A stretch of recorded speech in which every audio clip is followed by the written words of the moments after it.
Buenas tardes, Jerry. Gracias por acompañarme otra vez. Me hace pensar en años pasados. Buenas tardes, hermano. Dios te bendiga. Y hace tiempo contigo yo estaba estudiando el libro de Hechos y dije, bueno, si vuelvo a estudiar con Jerry, vamos a volver al libro de Hechos. Ya es el plan hoy y quedamos en Hechos 18, hace un año y medio por ahí. Estamos hablando del segundo viaje de Pablo. Y en comenzando 17, quizá podemos ver por qué Pablo estaba algo desanimado. No sé si Jersey se ve la flecha mía en la Sí, pantalla. la Ok, puedo ver. Ujú. ok, este es inglés, pero está cerca al español. Pablo llegó a Filipos, a donde fue la Ujú. flecha, ahí está, Ujú. donde tuvieron algo de éxito, especialmente con Lidia, el carcelero, pero la gente le rechazó, fue echado en la cárcel, tuvo que huirse del pueblo, llegó a Tesalónica, también algo de éxito, pero tuvo que huirse de Tesalónica y en Berea lo mismo. A, a donde quiera que iba Pablo había problemas, hasta le botaron de la ciudad. Eran los Entonces judíos llegó a incrédulos, Atenas. ¿verdad? ¿Qué dices, Jerry? Eran los judíos incrédulos en cada ¿Verdad? sitio.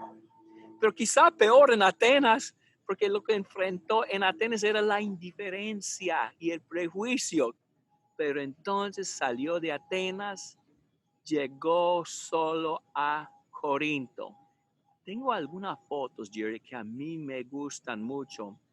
Este es el Istmo de Corinto. Ujú. Y podemos ver desde aquí, yo creo que sacaron esta foto desde un avión, pero está entre dos brazos del mar. Y Sí, por tanto, para los que andaban en barcos, los que tienen su mercancía en barcos, para evitar un largo viaje alrededor de la parte sureña de Grecia, podían dejar su carga ahí, arrastrarlo ahí y ahorrar mucho tiempo.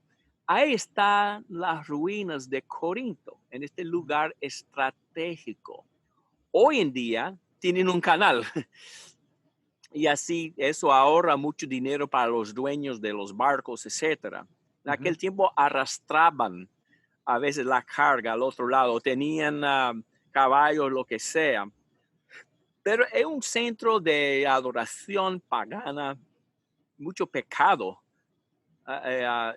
y maldad, una ciudad llena de vicios. Y ahí llegó Pablo solo, desanimado, golpeado, pero vamos a ver cómo Dios comenzó a obrar por medio de él, aún en esos tiempos difíciles, ¿ok? Jerry, si me puedes ayudar leyendo de 1 a 4 de Hechos 18. Sí, por supuesto.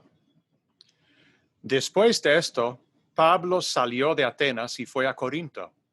Allí se encontró con un judío que se llamaba Aquila, natural de Ponto, quien acababa de llegar de Italia con Priscila, su mujer, pues el emperador Claudio había ordenado a todos los judíos que salieran de Roma.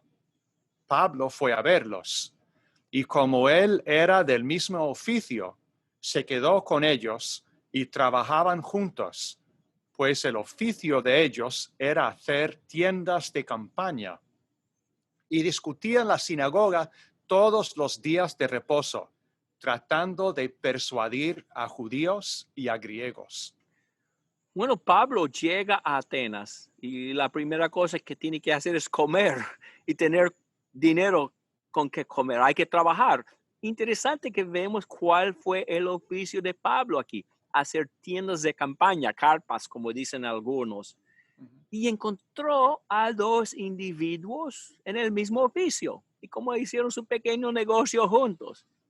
Estos individuos, Aquila y Priscila, iban a ser de los amigos más íntimos de Pablo el resto de la vida. Y a veces así, cuando estamos golpeados es cuando encontramos con la ayuda de Dios y su palabra personas que nos ayudan y nos animan el resto de la vida. Un dato interesante, Jerry, dice que estaban en Italia, o sea, en Roma, pero que tuvieron que irse de ahí porque el emperador Claudio había ordenado a todos los judíos que salieran de Roma. Y es interesante, Jerry, porque tenemos un dato histórico que apoya este punto de Pablo. Ese es el edicto de Claudio en el año 49. Sabemos bastante bien cuál habría sido la fecha de llegar Pablo a Corinto, como el año 50 o 51. Y la semana que viene vamos a ver más por qué sabemos esta fecha. Pero un historiador romano, Suetonio, dijo, Claudio expulsó a los judíos de Roma, que dirigido por Crestos no cesaban de causar desórdenes. Ahora, Jerry, imagino que tú puedas saber lo que llama la atención de muchos aquí. ¿Los problemas eran causados por quién? Crestos. Y la pregunta es, ¿estaba hablando de Cristo o no? Y no hay 100% de seguridad. Quizás había conflicto entre los judíos y los cristianos, aunque luego al llegar Pablo a Roma no parece que había tantos conflictos. De todos modos, tenemos un interesante dato histórico que apoya la historia, lo que dice Lucas aquí. Y eso nos ayuda a entender que la palabra de Dios, la Biblia, no es un libro de fábulas, no es un mito, no es como un libro de Harry Potter o algo así, que tiene un mundo imaginario. Se basa en datos históricos. Así es. Y el escritor Lucas es uno de los escritores bíblicos que más da datos históricos. Así Y, es. aquí vemos uno. Ok. Entonces, ahí está Pablo. La vida no es fácil. Está trabajando 12, 13 horas al día con Aquila y Priscila para comer, pero al menos los sábados se dedica a tratar de convencer a los judíos de que Jesús es el Cristo. Pero las cosas cambian en versículo 5, Jerry. Si puedes leer cómo cambiaron las cosas. Sí, por supuesto. Cuando Silas y Timoteo llegaron a Macedonia, Pablo comenzó a dedicarse por completo a la predicación de la palabra, testificando solemnemente a los judíos que Jesús era el Cristo. Ok. ¿Ya Pablo está trabajando solamente los sábados? Que dice que comenzó a dedicarse por completo Sí. a la predicación de la palabra.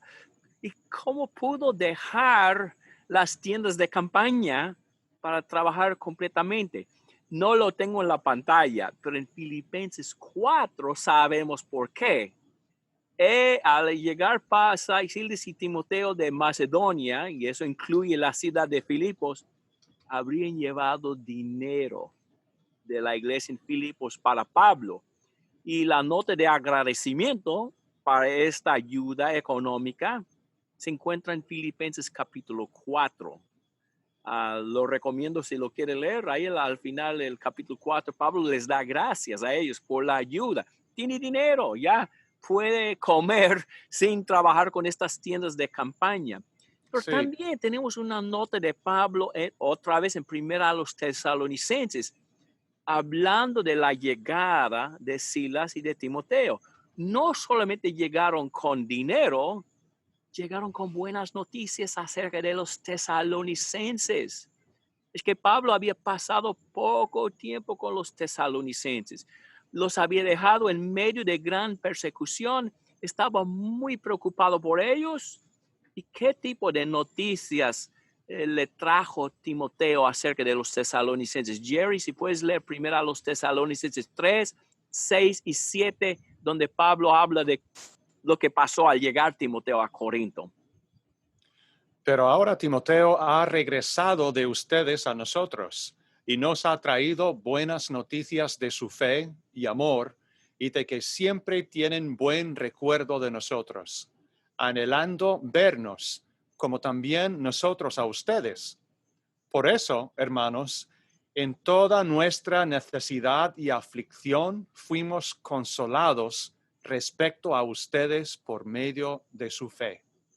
Entonces Dios le ayudó a Pablo con Aquila y Priscila y ahora le ayuda con la ayuda de buenos hermanos en forma económica y también en forma de buenas noticias.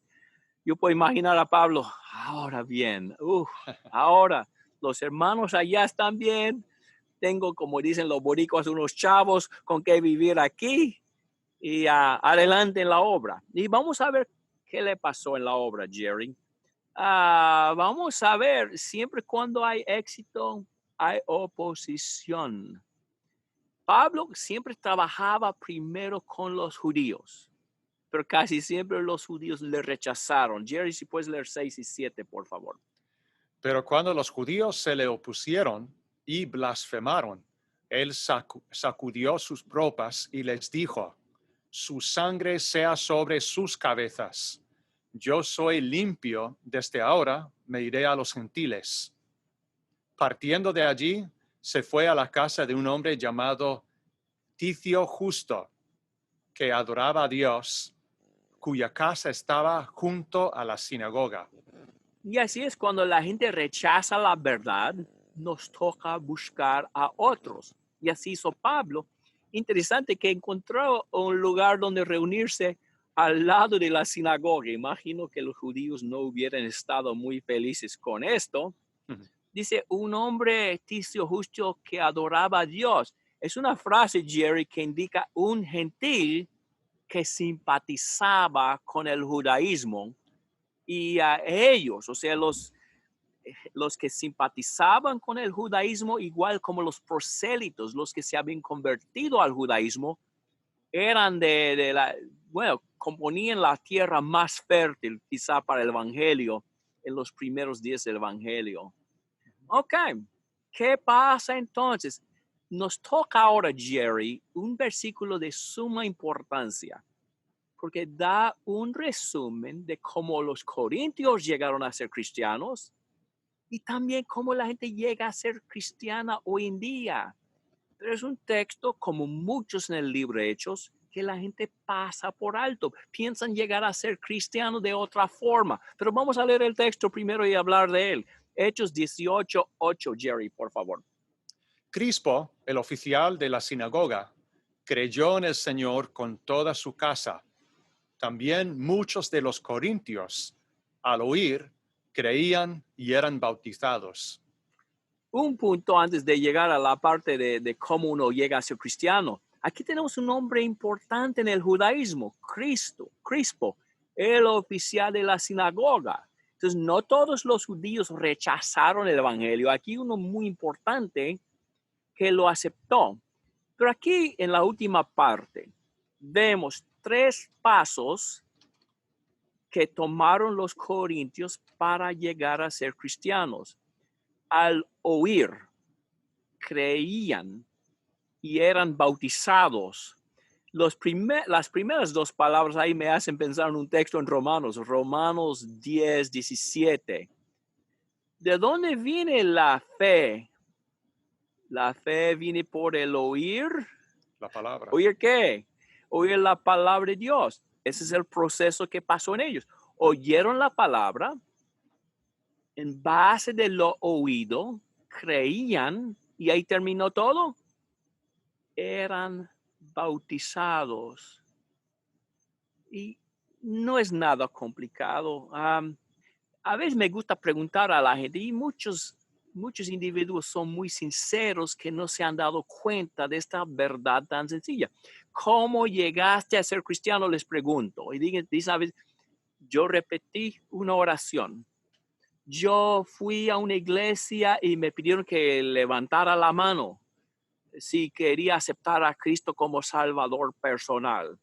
Otros dicen, yo llegué a ser cristiano cuando niño, cuando me echaron unas gotas de agua.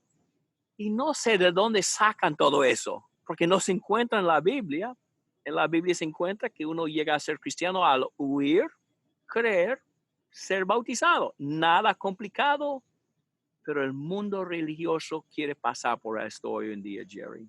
Así es, Gardner. Y un punto sobre Crispo. Algunos podrían decir a favor de la idea de que la salvación es por creer solamente, por la fe solamente. Ellos nos podrían decir que dice el versículo 8 aquí simplemente que Crispo creyó en el Señor, ¿verdad? Eso es lo que dice el texto, ¿verdad? Crispo creyó. Dicen, ve, que aquí no dice nada acerca del bautismo. Pero si uno va a la primera carta a los Corintios, 1 versículo 14, Pablo dice ahí, doy gracias a Dios de que a ninguno de vosotros he bautizado, sino a Crispo y a Gallo. Y creo, si no me equivoco, eso es una referencia al mismo Crispo mencionado Tiene que aquí. ser el mismo. Sí, si no me equivoco. Entonces, dice nada más el versículo 8 que creyó en el Señor, pero si comparamos este versículo con 1 Corintios 1:14, vemos que también se había bautizado. O sea, creer se da como para referirse no solamente a creer, sino también incluye el bautismo, ¿verdad? El creer equivale a obedecer. Es una de las grandes tragedias en el mundo evangélico. Vamos a hablar claramente. El separar la fe, la creencia, del cumplir con las condiciones dadas. No lo hacemos en ningún otro aspecto de la vida. Si alguien dice, este médico te puede ayudar si crees en él, y el médico dice, yo te puedo ayudar, toma estas pastillas. Sobreentendemos que el creer en el médico implica el tomar las pastillas. ¿Cómo uno Así puede es. creer en el médico sin tomar las pastillas que receta? Pero en el mundo evangélico la idea es creer en Dios y no hacer caso a las instrucciones de bautizarse. No, tú te salvas sin bautizarse. Es como decir, tú te sanas sin tomar las pastillas del médico. En ningún otro aspecto de la vida decimos que la fe se separa del cumplir con las condiciones, menos en el Nuevo Testamento, en la mente de algunos. La fe no tiene nada que ver con la obediencia, pero no se puede separar las dos cosas. Ok, ahí está un resumen. Oír, creer y eran bautizados. Y terminamos, Jerry, con un mensaje de Dios para Pablo en 18, 9 a 11. Si puedes leer, por favor. Por medio de una visión durante la noche, el Señor dijo a Pablo, no temas, sigue hablando y no calles, porque yo estoy contigo y nadie te atacará para hacerte daño, porque yo tengo mucha gente en esta ciudad. Entonces Pablo se quedó allí 1 año y 6 meses enseñando la palabra de Dios entre ellos. Gracias, Jerry. Una clave para Pablo era saber que Dios estaba con él. Y es una clave para nosotros. Dios no promete darnos una revelación en una visión, pero nos da la revelación aquí, que si estamos en su obra, si estamos en Él, si estamos esforzándonos, Él está con nosotros. Nuestra obra no va a ser en vano y eso debe fortalecernos. Amén. Ok, este es el mensaje para hoy. La próxima vez que estamos en Hechos, vamos a ver algunas complicaciones y luego vamos a ver la parte final del segundo viaje de Pablo. Muchas gracias, Jerry, por acompañarme. Voy a dejar eso y vamos a hacer más estudios de este tipo en el futuro. Quizás el video no es de tan alta calidad por Zoom, pero en el YouTube y en el Facebook, ¿qué importa tanto que sea video de 4K o lo que sea? Se hace lo que se puede. Amén. Amén. Gracias a todos por haber visto el video. Dios les bendiga. Muchas gracias.